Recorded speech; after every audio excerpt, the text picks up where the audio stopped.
সরকারি অফিসে ঘুষখোর বা এই যে যারা ফাইল নিয়ে নাড়াচাড়া করে বা ফাইল হোল্ড করে রাখে, ফাইল সহজে পাস করে না বা একটা কাজ সম্পূর্ণ করে না, এরা কারা?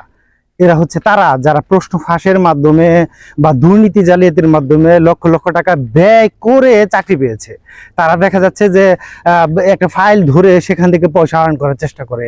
তারা দেখা যাচ্ছে যে একটা সিগনেচার করে সেখান থেকে আয় করার চেষ্টা করে। অর্থাৎ তারা দেখা যাচ্ছে যে এই যে 10 থেকে 15 লাখ টাকা দিয়ে চাকরিতে ঢুকেছে, সেই টাকা উঠানোর জন্য বিভিন্ন দুর্নীতি মূলক কাজে লিপ্ত হয়। তো এই যে দুর্নীতিমূলক কাজে লিপ্ত হয় তাদেরকে যদি আপনি ইয়ে করতে চান, বাধা দিতে চান, যে পারবেন না, তো তাদের দেখা যাচ্ছে সরকারের যে লোকজন সেগুলো তাদের কাছে ইয়ে করা আছে, লিঙ্ক করা আছে, তাদের বড় বড় জায়গায় লোক আছে। ফলে দেখা যাচ্ছে তারা কিন্তু দুর্নীতি শিখরে পৌঁছে যাচ্ছে এবং দুর্নীতির মাধ্যমে এই 15 থেকে 20 লাখ টাকা উঠিয়ে নেওয়ার চেষ্টা করছে।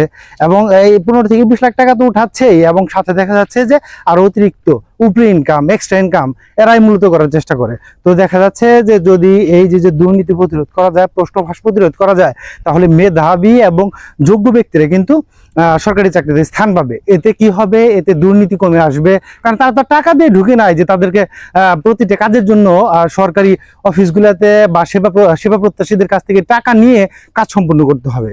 তো এই বিষয়টা আসলে খুবই গুরুত্বপূর্ণ। প্রশ্ন ফাঁস ঠেকিয়ে মেধাবীদের জায়গা করে দেওয়া, এটি কিন্তু মানে খুবই গুরুত্বপূর্ণ বিষয় বা ইস্যু হয়ে দাঁড়িয়েছে। সরকার এটি বাস্তবায়ন করবে আশা করছি।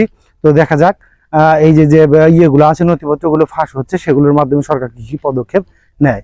চ্যানেলটি ভালো লাগলে আপনি সাবস্ক্রাইব করে রাখতে পারেন। আমি এই বিষয়ে মাঝে মাঝে আলোচনা করব। ধন্যবাদ।